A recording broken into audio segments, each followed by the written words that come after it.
on what we've been doing for the last half a year, going mostly through the newsletter that we actually sent you recently. Then we would like to go through the survey results, and we basically circulated a survey, and many of you kindly participated, giving us indications on the priorities and what would you like us to work on.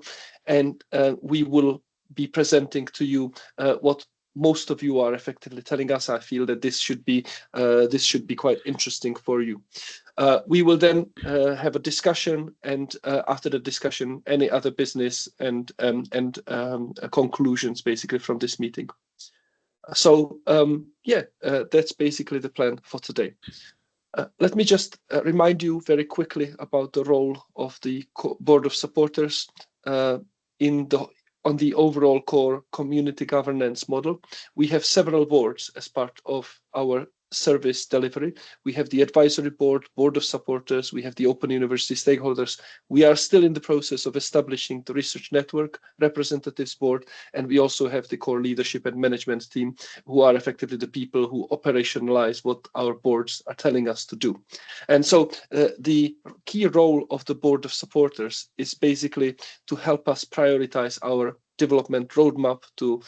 We listen to your feedback and we try to decide what needs to go in development with a priority. We meet usually biannually.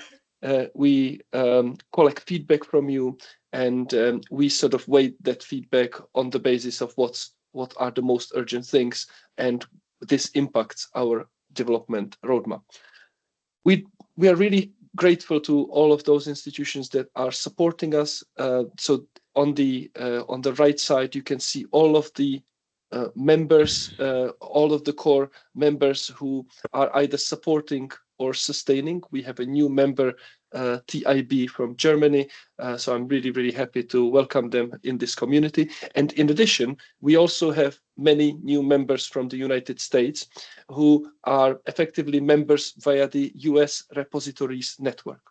The US Repositories Network is currently funded through a collaboration of CORE with funding provided by Spark in the United States, and this has been, and we have managed to get this funding in the last year, mostly or also thankfully to our cooperation with the Confederation of Open Access Repositories, who are very closely working together with Spark on supporting the US Repositories Network.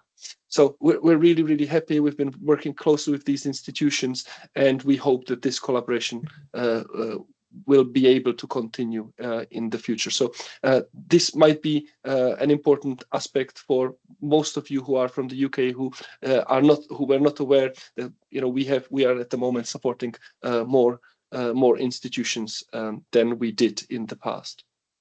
And we decided to bring these members to our Board of Supporters. So thank you so much for becoming members. Thank you so much for giving us feedback. Thank you for so much for contributing in different kinds of ways. Now, at this point, I would like to, I'm sorry, but I don't have a slide for this, but at this point, my next agenda item is to go with you through the Board of Supporters newsletter. I will put this slideshow here. I understand that it might be a little bit small, but I would like to update you on some of the key developments that has been happening over the last 6 months. So first of all, we have released a new tool for the rights retention statements. This is a tool which basically allows, it looks into the full text of the article that comes from your repository, and it automatically searches for the phrases that would justify the presence of a rights retention statement. It then produces a table which of all the papers and the rights retention statements that we have discovered. And this table can also be downloaded as a CSV file, basically, in case you would like to somehow import this into your repositories. This is the overall idea of the tool. We also presented the tool at the Open Repositories Conference, and there has been quite some interest. You are able to find this tool in the core repository dashboard. We have also released, and this is very much based on the feedback that we have got from many of you, we have released a new tool, a new improvement, which we call the re-indexing request button. Many of the institutions that we've been supporting have been telling us that sometimes they find that basically the number of items that we have indexed doesn't seem to be exactly the same number as they believe that is the number of items that they have in their repositories. This can be due to many different reasons. For instance, it could be related to metadata issues. It could be related to effectively how the repository behaves with respect to robots and so on. But what we have done is that we have now instead of having to email us about requesting new reindexing, you can go into the dashboard and you can manually request basically reindexing. Normally, Core will automatically reindex on a regular basis. But if you feel that you have, for instance, fixed a particular technical issue due to which we were unable to index your repository, then it might be a really good thing to press that reindexing button. Once this has been done, we tell you when the indexing is in progress, and we also send you an email notification at the end of the indexing process. So you can sort of relax, go away, and wait basically for the email notification once it arrives. And in general, there is also a new module for email notifications. So you can choose. This is completely optional. You can choose to receive updates basically about when Core indexed content from your repository. And with the email, you will also get information about how many items have been indexed in terms of both metadata and in terms of the full text. There has been another new functionality, which we call harvesting sets or sets basically. This is related to the OAI PMH functionality, which allows a repository to segment basically their collections based on sets, and it can be useful in different kinds of ways. The feature was particularly requested by the White Rose Consortium, and because they manage multiple repositories, for instance, including the University of Leeds and the University of Sheffield, and basically what this allows them to do is that in the Core repository dashboard, they in the past were only able to see all papers from or actually all the three institutions which form the White Rose Consortium. They were only able to see them together, and they were not able to distinguish them. But now, because they actually are linked to different harvesting sets, they can now differentiate between them. This is one way of using this functionality. There are other ways this functionality can be used. For instance, an institution can decide to basically mark papers from specific institutes differently, and maybe you want to split your collections based on the departments, or you might want to be interested in splitting your collection based on, let's say, theses are handled differently than research outputs. Every institution might decide to do it slightly differently. If you're interested in using the sets functionality, you should still send us an email, and we will enable it for your specific repository. We have also implemented a metadata validator for a new version of REOX version 3. You might have heard that REOX version 3 has been released over the last in the last academic year. And Core is actually recommending the REOX version 3 as the metadata standard of choice. If you are going to use REOX version 3, then of course it will lead to better indexing from the side of Core. It will lead to less load on your repository systems, because we can better understand where content is stored and how, and will lead generally to better management of your repository. What we need is, of course, the support of repository systems. Repository systems, it's not only Core that needs to support REOX version 3, it's also the repository systems that need to support REOX version 3. And here we've been really benefiting from a collaboration with the University of Cambridge. which basically where Dr. Agustina Martinez actually helped us, or she implemented actually the DSpace part for RIOX version 3. And what with Core, we actually validated that the implementation is follows the standard basically as the standard was created. We would really like to see similar kinds of efforts for other sort of repository systems, and we're prepared to support this. I want to double check one thing. Oh yeah, it's still coming. So I already mentioned the US Repositories Network pilot project, and as part of this project, the SPARC in the US actually, and in collaboration with the Confederation of Open Access Repositories, delivered a report which is called the Desirable Characteristics of Publication Repositories. And what that report really talks about is that it lists different kinds of characteristics that a repository system should basically have, what should be the best practices for managing repositories. What we're doing in Core is actually we're developing at the moment a module which we will be actually featuring to our USRN members at the end of this month. There will be a webinar about this, and the module is called USRN Desirable Characteristics. It's basically a report generation tool in the Core repository dashboard, and the tool allows for a given repository to see how they meet those USRN desired characteristics, basically. And so effectively, it allows them to almost understand whether there are certain things that they can improve, and it helps them to also validate that they deliver on specific things which they maybe are not completely sure whether they are working as expected. So sorry, there's someone who is not muted. I will fix this. Okay, I have just fixed this. Okay, perfect. So these were all the things that we released, or we are at this point in time piloting. We have 2 more modules which are in progress, which we plan to release in this academic year.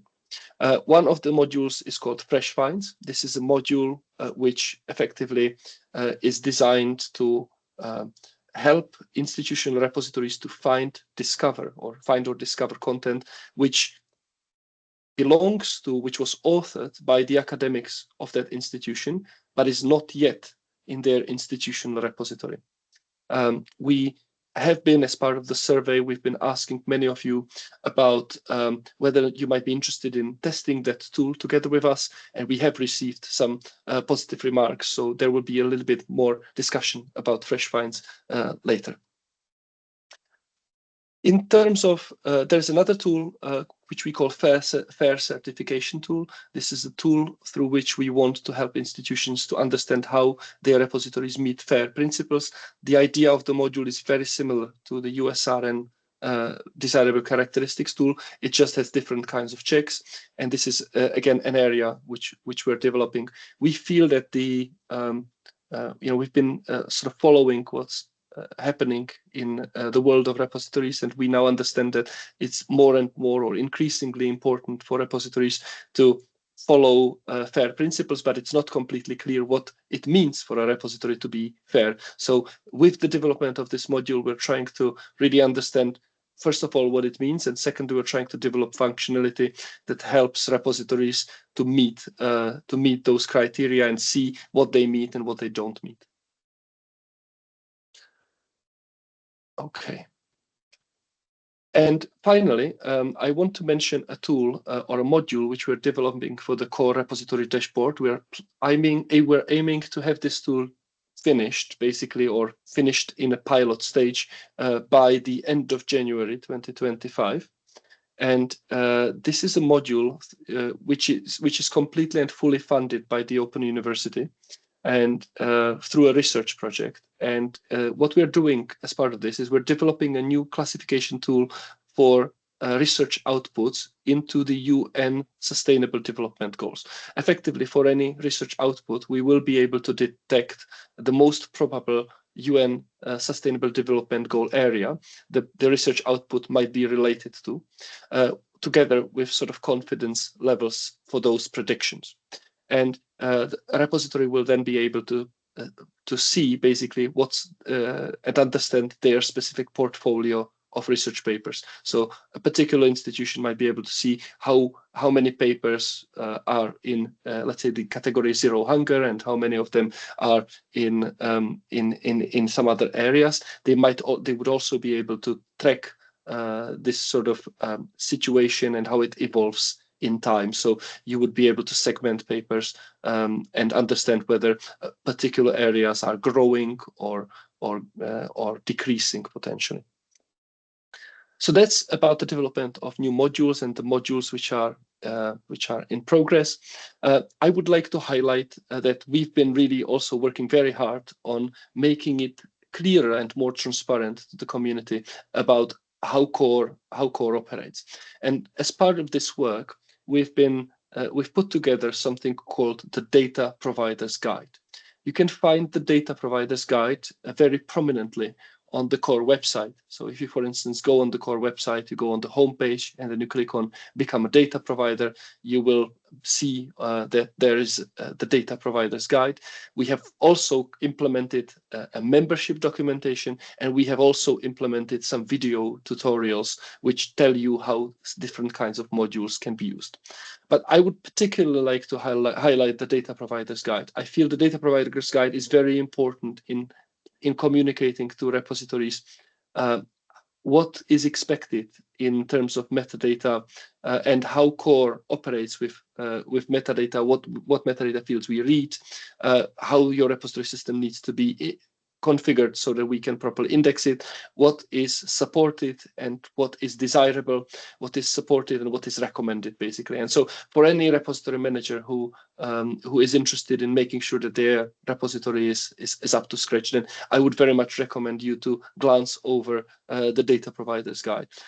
If you have any feedback for us, please do send it to us. The Data Providers Guide is not necessarily set in stone. It is something that we believe is here to help you to have a better understanding of basically of the situation and of the indexing processes. We also very strongly believe that by following the recommendations in the guide, most of the recommendations in the guide, or if not all of the recommendations in the guide, are based on general best practices in the community. So effectively, by following many of those recommendations, you are not only helping your repository in terms of increasing your discoverability in core, but in general in increasing the discoverability of your repository content on the internet, basically. I'd like to highlight just two events that we have been to. We have been to the Open Repositories conference. This is a conference we always go to, and we try to be well presented there. We feel this is our main community. And we had 5 papers basically at that conference. So we really tried to have we had a lot of visibility there. And we also organized one event in London on the topic of AI for the research ecosystem. If you're interested more about these events and what we presented, or you would like to read the papers, then you can go to the core newsletter. You can click on any of these links, and that will deliver to you the papers that we had to submit in preparation of that to those events, basically. So that's all from me at this point in terms of giving you a short update. Unless there are any immediate sort of burning questions, I wasn't checking the chat, basically. I would really like to go to the Board of Supporters survey. David, is that okay with you? Yeah, absolutely fine. There was one question from Agostina in the chat that hopefully I've answered, and was some useful information. Thank you for Agostina for that. Okay, that's fantastic. Okay, so let me just go back to the slides in that case. And I think this is one of the most important graphs which we managed to gather from the survey that we asked you to fill in. And we will, so this slide is created on the basis of the prioritization of some of those areas which we sort of offered as or listed basically as potential areas that might be relevant for helping repositories. We can see on the x-axis, you can see sort of the average scores of the votes. Score 1 means that something is a low priority. So score 2 means that something is a medium priority, and score 3 would mean that it was the highest vote, means something is a top priority. And so here you have the average scores from, I don't know exactly how many, but I will say nearly 20 votes, basically, which we received from you in the survey. And what we can see from here is that actually most of you, or the top priority here, is for us to continue improving modules for open access compliance. The second most important area is increasing the discoverability. This was defined in the survey as developing or improving tools such as the core recommender, core open access discovery, and generally basically making sure that this, your content becomes more discoverable. We are very pleased to see actually that the module for versions and duplicates that we have developed and which we released actually last year, and so it's one of our newest modules, is actually seen as something that people would like us to continue working on. It is seen as the third most important priority. One thing that to some extent surprised me a little bit, but I completely understand why this is featuring so high, is this thing called one-click deposit. And so the idea of the one-click deposit is effectively that it takes a lot of time and effort to deposit papers into repositories, but papers very often have co-authors. And so these co-authors are not necessarily from one institution, they are typically from multiple institutions. And so why would it not be sufficient, or it should technically speaking be sufficient, for just one of the authors at those institutions to deposit it, and then perhaps the content could be deposited automatically to other repositories with the same metadata. And so effectively the idea is to cut down on duplicating effort with effectively authors depositing papers, co-authors depositing the same paper into multiple repositories. This particular feature was listed as the lowest priority actually in our survey a year ago. But we have seen, and David will be talking a little bit more about this, from some of your feedback, that actually your repositories or your institutions are facing more and more struggle with human resources, basically. And we think that it might be the case that this might be a reflection of exactly that, as you see more and more pressure on your time, maybe you're looking for something like this, which could sort of save you time. Absolutely, I can see Agustina's point that indeed the one-click deposit somehow aligns very nicely with Fresh Finds. The idea of Fresh Finds is though slightly different. The idea of Fresh Finds is basically that we are looking for papers, we're monitoring channels such as Crossref, basically, for newly incoming papers. And in many situations, this is actually the biggest challenge for Fresh Finds. We actually don't know the affiliations of the people who are on those papers. So the most difficult submodules for Fresh Finds will be actually a good module that will help us to understand what are all these affiliations, because we need those affiliations to be able to route that specific paper to the right repositories, basically. So that's the key challenge of Fresh Finds, basically. But indeed, the second version of Fresh Finds is almost Fresh Finds from repositories. And so indeed, the one-click deposit absolutely very well aligns with it. Okay. So I talked about these 4 priorities. We can see that the 5th priority is improving core search, and the 6th priority is core API documentation. I'd like to mention just one thing about the API documentation. I do agree very much that core API documentation needs to be improved. We are seeing an increasing demand on sort of interest, or an increasing interest from repositories, but also outside of repositories, for machine access to metadata of papers. And we sort of, as well as the full text, of course, but we see that this has, people ask us often different kinds of questions about how the API operates, and we are committed to making improvements to the documentation. The last thing I want to mention on this slide is that actually we've given you 1, 2, 3, 4, 5, 6, 7, 8, 9, 10, 11 options basically. And out of these 11 options, you mentioned, in the survey that all of them pretty much were at least a medium priority, basically. And so all of them are the averages are scoring for us between medium and high priority.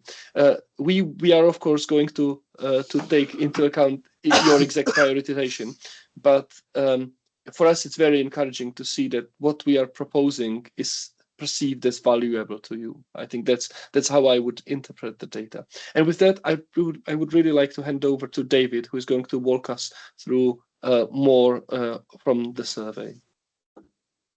Hi, thanks, Petter, for that. And I hope you can all hear me fine. Is that okay? Is my mic okay? Brilliant, thank you. One of the keys with asking whenever composing a survey, which I did with others at the core team, is not just asking questions that you want to hear the answers to, it's actually asking the questions that you need to hear the answers to, and you might not necessarily want to hear the answers to. So first things we did was we asked all of you, and thank you to, I think it was 19 people that filled in the survey. And I'm going to take you through a couple of different aspects of the survey that we talked about. Any comments I show in the survey have been anonymized. The anonymization led to an interesting issue that I'll cover shortly when we come on to it. But initially, this first slide here, we were just looking at the modules that are currently active in the dashboard and are available for you to use. And as Petter said, there's the graph showed that, particularly in terms of indexing, in terms of the detecting duplicates, in terms of the metadata validator and the OA compliance. These are largely seen as useful and highly useful or essential tools for many of the people that filled in the survey. Very, very few instances, we're happy to say, when the tools were described as not useful. Now, obviously, we're aware that different repositories will have different needs, so not all of these tools will be necessarily relevant to all repositories. But the thing that stands out to us, and this was one that we won't shy away from, is that there are many cases where several people haven't actually used the modules as yet at all. And from the responses we've received in the survey, we can understand why. And this is actually really, really valuable feedback for us. And with that, if you can show the next slide, Petter. I'm going to put my glasses on here so I can make sure I can read it. And the top comment, thank you for this, said you recognize the value of what we're doing, but actually getting the time to do it is very, very difficult. You are very pressured as repository managers and the people who are running the repositories, and there are incredible pressures on your time to undertake this. And we hear time and time again, it's a lack of resources, or it's a lack of the staff, or it's the increased admin, and it's the time and the availability. And that seems to be one half of the problem, and the other half is related to the quality of the metadata, or how long it takes you to input the metadata, making sure that the metadata is correct. And all of this impacts how well your repository functions, but there's a heavy human resource load in dealing with this. There's a few ways that we're trying to help you guys to move forward with this. If you, the next slide, and I won't spend too long on the next slide because Petter's actually covered a lot of this, but this is in terms of what we can do for you in the most efficient way. And the Data Providers Guide, if you've not seen it, and the survey again said that many of you haven't, please do take a look at it. And if it just throws up more questions, do come back to us. As Petter said earlier, it shows a lot of ways that you can make sure that the repository is best configured. And we've done, thank you to Michael from Core, who's also on this call, who's put together some video tutorials for some of the stuff we've done. The other thing we actually did last year as well on a couple of occasions, which were quite successful, we think, the people who came along, was this idea of a members clinic or a members drop-in where we invite, and it's usually only a small group. We can only manage 5 or 6 people at one time, because then we make sure everybody gets covered. And this is a more personalized session where we can offer you as members the direct support that you need to make sure Core and your repository are functioning as well as they can together. David, can I just interject for 1 second? I'd like to say, I just like to comment to the fact that we found that, of course, there are some modules which some of you did not have a chance to try yet, basically, while others potentially had the chance to try them. We are very interested in how we can help you, how we can support you in actually trying those modules.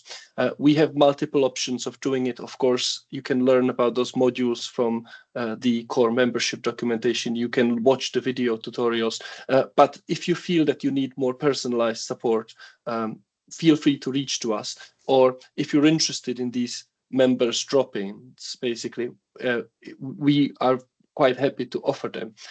The idea really is that through these member drop-ins, it might be somehow easier also for us to, it's probably easier for us to have multiple repositories in one call discussing the same thing than, talking to each person individually. So that's perhaps the considerations. We're really interested in hearing your feedback. We just want you to be heard. Brilliant. Thanks, Petter. If you can show the next slide now, because this is kind of the sort of the second half of the equation that we were discussing, but it's all very much tied together in terms of making sure that there's good metadata, making sure the metadata is better. And this is part of what Core is able to do with the research team that we have behind Core.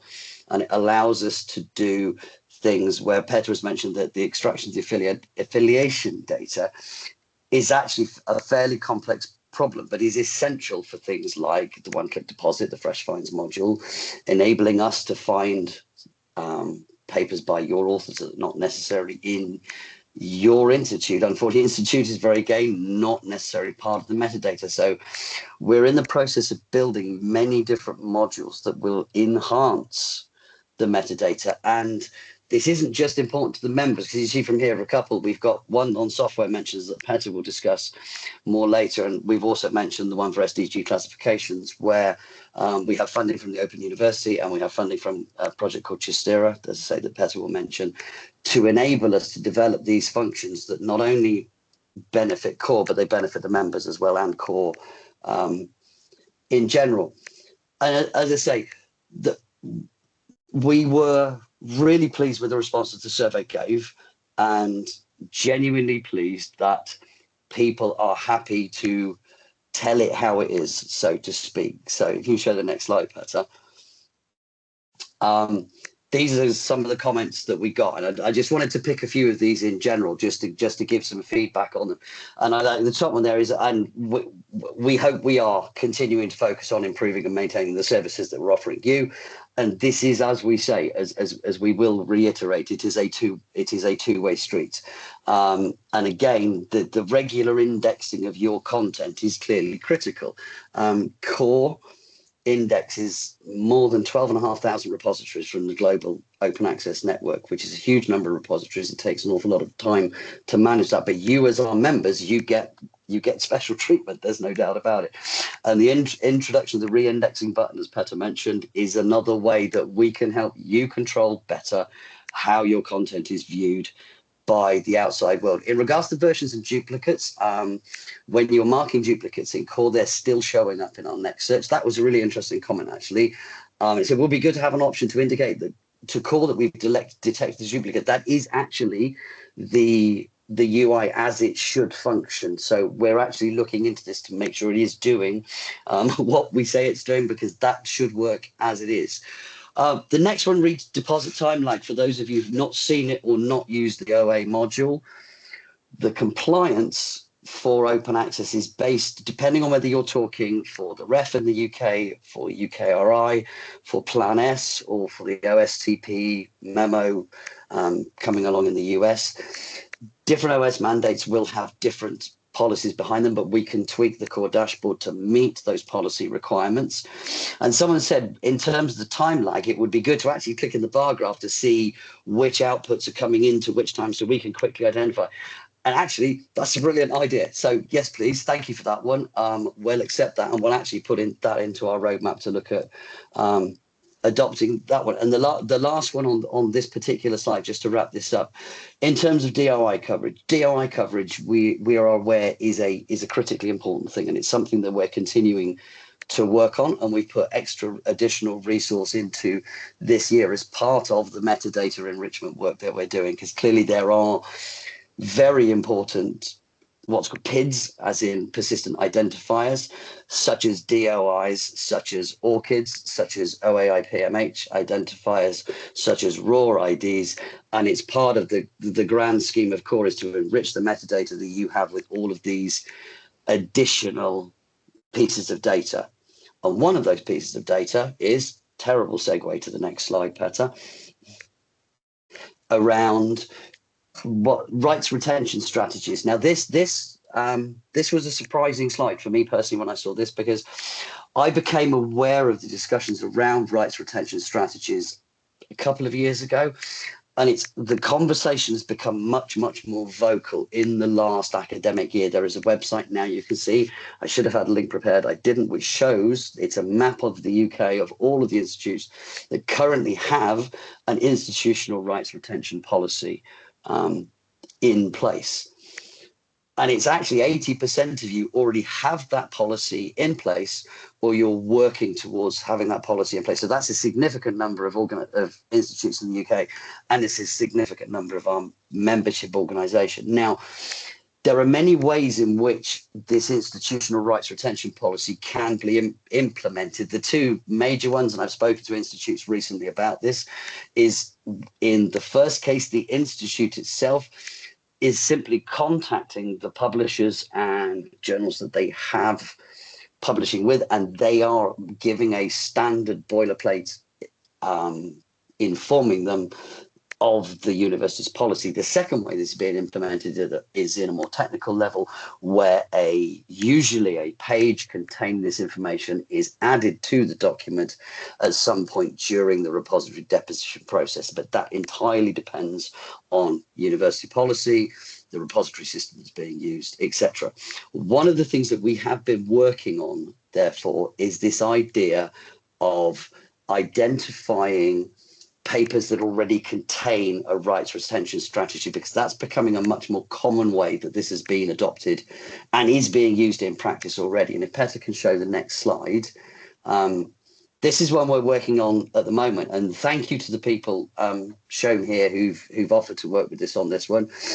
And the idea behind this is actually to use machine learning models and tools to search within the full text of the papers to find and extract the rights retention statements, which can then be added as part of the metadata. And the idea is that this will happen automatically through a machine learning model. And thank you for the members you've offered to help us with. We actually asked you this question as part of the survey. And this was one of the problems with having the survey anonymized, is we had two people who answered this question who said, yes, we'd love to talk to you about this, but unfortunately, you didn't actually let us know who you were at the end of the survey. So if that was you, could you please let me know? You can either drop me an email or let me know in the chat if you're comfortable doing that. And we're happy to talk to you about that. Petter, you look like you want to come in. Yeah. Yes, absolutely. I just wanted to say that as part of any sort of technology development, there are different kinds of phases to the development of a particular module. And so the phase, we have managed to get this implemented, and it has been released, basically. And at this point, we are in a situation that we would like to test it and pilot it with several institutions so that we get more feedback and understand how this module can be further improved, so we can plan sort of almost a second phase. So we have already reached like a minimum viable product here, but here we're now pretty much asking about what are the limitations of this minimum viable product, and how do we take it further. So David, you can continue. Super. I mean, and that pretty much covers this one. But there's interesting corollaries here with this module. If you could just go back to the previous slide just a second, Petter. Sorry, it's just this idea of extracting the rights retention statement. This is where the research side of core comes in, because this is an interesting research problem in of itself, is identifying and extracting the research statements, but there are similar other statements that are often present in research papers, and this could include grant information or funder IDs or data availability statements. And these are actually very similar technical problems that once we have a model that can deliver the extraction of one type of information, it's a lot more straightforward to then adapt that model to develop again much more richer information that can then become part of the metadata. And the next slide now, please, Petter. And as I say, we've discussed this. This has taken a lot of it, is getting a lot of attention. We had a lot of feedback in the survey. And in fact, we had many more people here offer to help us than is actually shown here, simply because they didn't tell us who they were. So if you're interested in working with us on either the Fresh Finds module or the rights retention module, please do get in touch. I'll stick my email in the chat. You can either email me directly or the team at Core. And on that note, if I think at this point, I will hand... Sorry, David. Absolutely. I just want to add here again that by what David means by working with us, it basically doesn't mean that you would need to implement anything. Just don't worry about that. What it really means is that we would keep you as our first pilot testers group, basically. And so feedback, so you are the first group that we basically get feedback from. Okay, so thank you so much, David. I'm just here to mention one more aspect.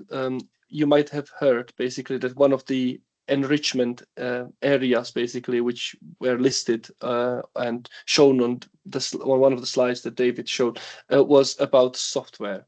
And I actually wanted to tell you a little bit more about a research project which I happen to be coordinating.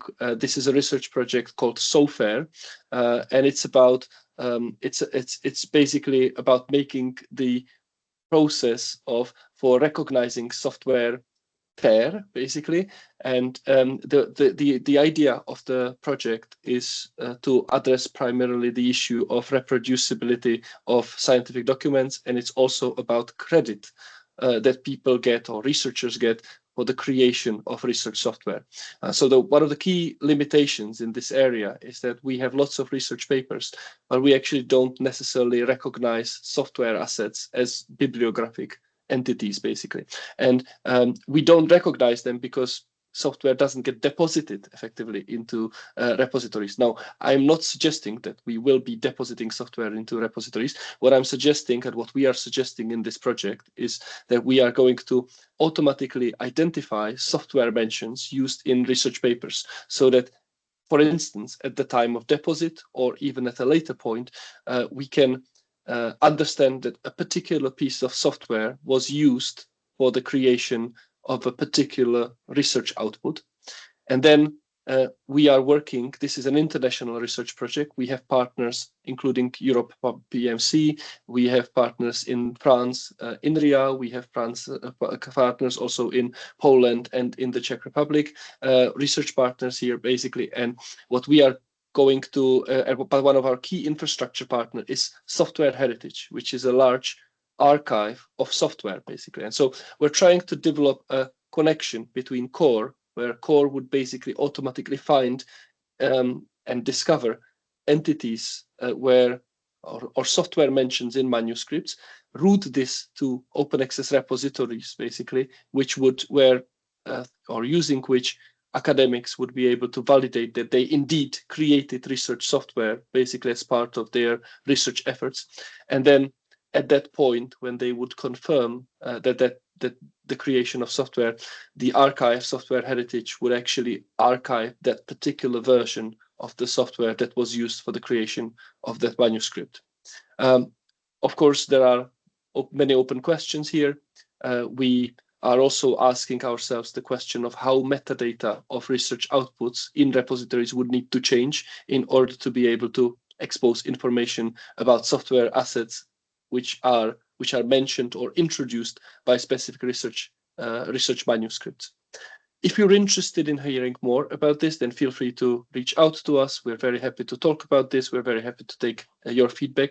And please note that this is entirely funded externally by funders, so it's not funded through the membership fees. Nevertheless, we feel that this is an important initiative which is kind of closely linked to what CORE is doing.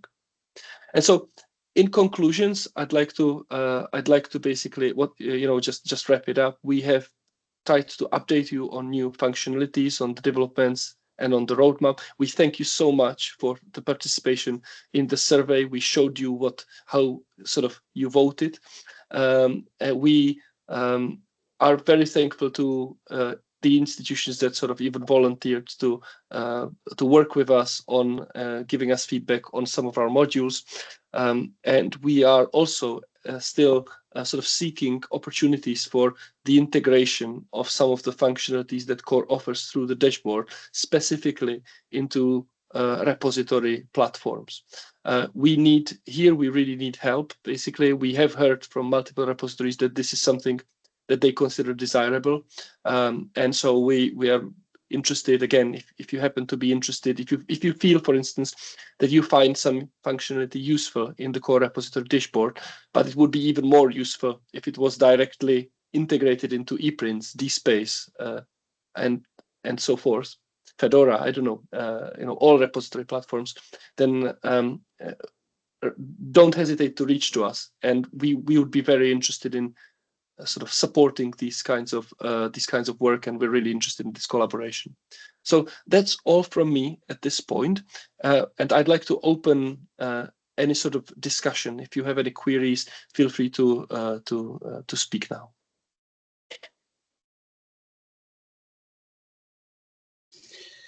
If I can just jump in while giving people time to think about their questions. Thank you for that, Petter. One thing I didn't mention during was saying about the way you can get in touch with us.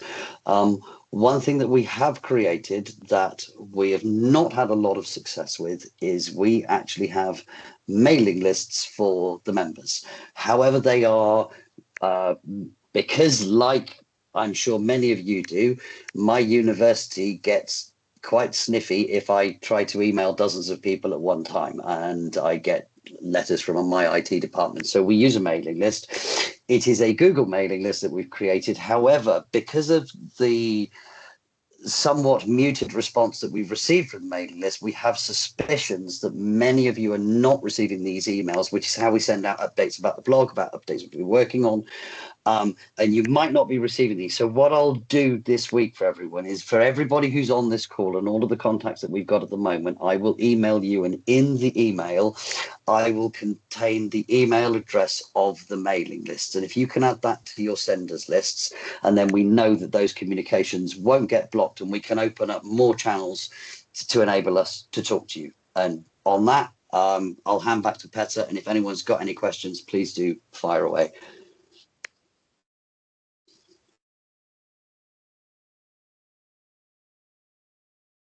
And so we had the one question in the chat from Agostina earlier, which was interesting, about another sort of metric, which was fair's fair, I think is the way to look at it. And as I say, I had a quick look at the site while Petter was presenting earlier, and they have an interesting set of their metrics are very closely aligned with the way that CORE envisions the FAIR certification process working. I want to maybe comment on this. We are aware of other sort of certification initiatives. I think one of those in particular here, which we've been monitoring, is the CORE Trust Seals, which is based on effectively a self-certification. Effectively a repository needs to fill in a form, and then it's a self-assessment effectively. We are seeing this slightly differently. We want to provide pretty much an automated tool where repositories can go to a particular place. They can see, we can automatically detect basically certain things against certain criteria, and they can sort of so it becomes a little bit more factual than what is achieved through CORE Trust Seals. Nevertheless, we do recognize that in order to be fair, there are certain things that cannot be automatically tested, and as part of this, we are also developing a form to sort of cover some of the things around research environment, basically, which are necessary to for the sake of understanding and making sure that a particular repository follows the best sort of practices. Agustina, I can see that you. I suspect that maybe you want to comment, or maybe you want to come in. No, just briefly. No, I agree with CortraSeal. It's a completely different thing. CortraSeal is about much wider aspects than FAIR. FAIR is only a component of it. But I was putting the example of the Fuji tool because that focuses specifically on automated assessment based on a kind of community developed criteria as part of the funded FAIR's FAIR. So it's different to CortraSeal, and I guess it's worth. I was just pointing it out because it might be useful for you if you are planning to develop this module, because a lot of work has already taken place in defining that criteria, and it's done by kind of international different bodies. So it will be useful, and it's specifically for what you just said. It's automating. Is giving it a DOI. It will go and fetch the information and tell you how fair that particular resource is. So yeah, just in cases of interest. Yep. This is actually really great feedback. I am aware of the project. I understand this is an EU project, I believe. So I've been following it to a certain extent. Indeed, this is something we will look into. Maybe just a clarification. What we will do is, as part of our FAIR certification, we will not be looking for the FAIR certification of the individual research outputs. That's what we feel other people are doing. We are at this point in time more looking at the FAIR certification of a repository. It was actually quite difficult. We had really wonderful discussions about what it means for a repository to be fair, actually. And I think the discussion probably hasn't finished. And so if some of you also have opinions about this, then do feel free to email us, and we're very happy to sort of hear from you so that we have a diversity of opinions about this.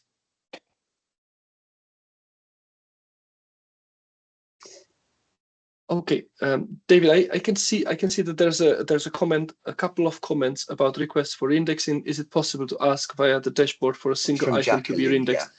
And if necessary, to have the full text reharvested? I did find a form to do this through your contacts, but couldn't see an option via the dashboard. So at this point in time, I'm afraid that it is not possible to reindex a particular single output. And this is mostly related to the fact that in the OAI PMH protocol, there isn't, let's say, a mechanism to retrieve a specific item. So we always have to do an incremental harvesting, or we need to reharvest the whole repository. So I would argue that to a large extent, I understand why this might sound, I mean, I would really like to, it's a really great suggestion, and I would love to support it, but I feel we are to some extent limited by the protocol here. Our team is interested, and we have been working with others in the community, sort of who are active in the area of creation of standards. So we're working very closely. We didn't list this on in the notes basically and in the newsletter, but we've been working closely. For instance, recently with Herbert van den Sompel on something on a new proposal called FAIRICAT. We've been doing. We've been supporting the REOX development also together with Agustina here, and with George, and we've been supporting initiatives such as the UKRI open access technical feasibility stuff. And so I suppose that in this case, it would be really nice to have something like OAI PMH 2.0, sorry, 2.0, like another version basically of it. But I think this will take us a little bit of time. Okay, there's another comment about looking forward for the FAIR certification. That's great. Thank you so much. But only if you know the ID. Yes, exactly. Yes. So, Matteo, maybe I might be misled here. Do you have a comment? So Matteo is a lead developer on Core. Do you have a comment on the possibility of reharvesting individual items? It's simpler for us to just reharvest the full items, because the system is made in a way that is scalable on doing a full harvest. You can mark an item to be refreshed. At the moment you cannot mark it as to be refreshed, but what would it mean for us is probably just do a full OAI PMH download of all of your content, because it's just simpler, I think, at the moment than focusing on a single article. We could potentially use OAIP Matrix to take one single paper, but that kind of goes, it's difficult to fit into our pipeline. So I suspect that for now, probably we should implement something for a single article. We can look into it, I think. Okay, thank you so much, Matteo. Okay, I wonder if there are any more questions. We're very happy to answer. There's another question in the chat from Agostina regarding sets and collection. Is it possible to do this using OAI context, as repositories offer different endpoints based on type of content? Yes, indeed. I think at this point, this is not supported, but in the idea, it's a really great idea, basically, and it's exactly the same concept, right? Basically, so we would be happy to look into that. My understanding is that, and I can see that my understanding is probably limited here. I understand that some institutions, for instance, really mark theses in specific separate OAI sets. But maybe there's also something about OAI context, and I don't really know at this point enough about how institutions use them. So, Agostina, would you like to maybe I can clarify tell you about more about it, because I don't know how it works for other platforms, but I know how it works for sets in this space. Normally, the OAI sets in these space-based repositories are based on specific collections or communities in the repository. That is an issue for us, for example, because we don't have all of the theses, as an example, in a single collection. So instead, what we have to have is the concept of a context, which is effectively an additional, it's like an OAI sub endpoint, if it makes sense, that basically does a filtering so that only theses are exposed in that OAI feed. And the same could be true for things like data, preprints, whatever you really want to do. So it's very easy to configure, but it might be not a problem for platforms like Keyprints. But I know for these spaces, that's why we would be interested in that kind of filtering, but at the moment it's not possible for us because of how this space works. So do I understand it correctly that effectively using different contexts, effectively we would need to run the harvesting multiple times, basically, for a given repository, because this is something that we would like to avoid, basically, for sort of not of duplicated content. Effectively, you would be running. Yeah, you would have to run an indexing per context, if you like. Yeah, which is kind of similar to your, sorry, it's very similar to what you would do with sets, though, because you would look at a specific set. The same goes for the context, so you shouldn't add any additional burden other than monitoring the different contexts, if that makes sense. Something we can discuss offline. Yeah, can give you more details. We're very happy to look into that. I think that's probably the best answer I can give at this point in time. And if there is a technical solution, then we'll see if we can support this. I mean, that would be great. Okay. I wonder if is there anyone else who has any questions with regards to anything that we said, new functionalities that you would like to see, any sort of other feedback that you feel we should hear. If not, then of course we don't want to keep you here for longer than necessary. So we reserved something like 90 minutes here, but we don't necessarily need to use all of them. So that's also fine.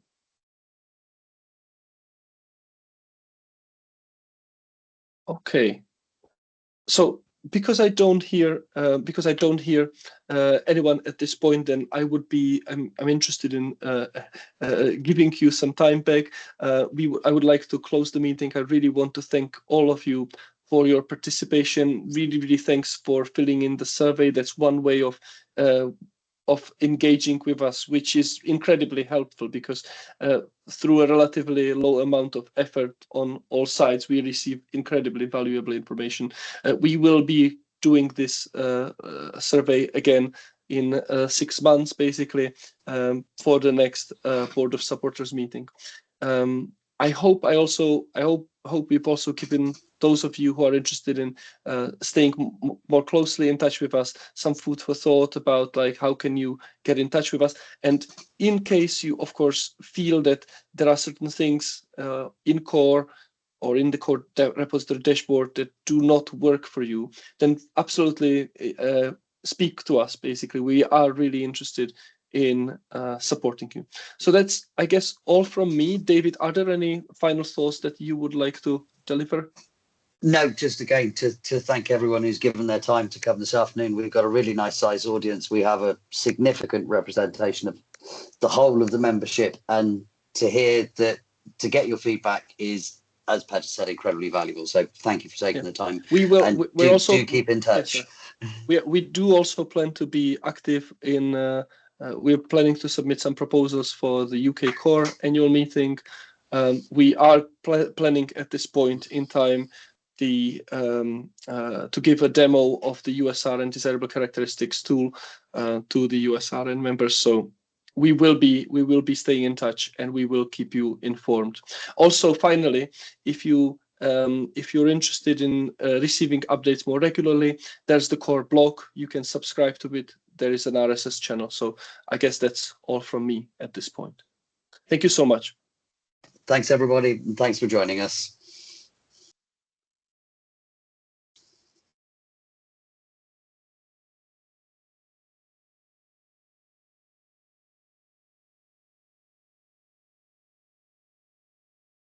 I'll let it just run for a second while people leave. 6, 5, 4, 3, 2, 1.